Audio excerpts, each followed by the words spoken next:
Hi friends, இந்த board தான் 2000 watts வரைக்கும் யூஸ் பண்ணலாம். இந்த போர்டு 3205. அடுத்தது பார்த்தீங்கன்னா, இப்போ பிளான் பண்ணியிருக்கு. இதில் வந்து 5 பிட் இருக்குது. இந்த சைடு 6, அந்த சைடு 6 வர மாதிரி ஐடியா பண்ணியிருக்கு. பிசிபி கொஞ்சம் பெருசு பண்ணுற மாதிரி ஐடியா பண்ணியிருக்கு. 2000 2kVக்கு அடுத்து பிளான் பண்ணியிருக்கு இன்வெர்ட்ரு. இதுவும் நல்ல குவாலிட்டியான இன்வெர்ட்ரு.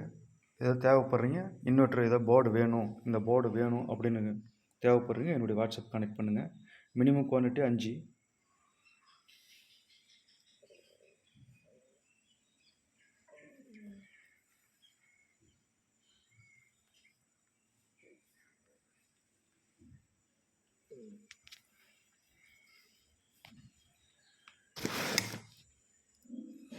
போர்டு வேணுங்கிறீங்க வாட்ஸ்அப் கனெக்ட் பண்ணுங்கள். Thanks friends.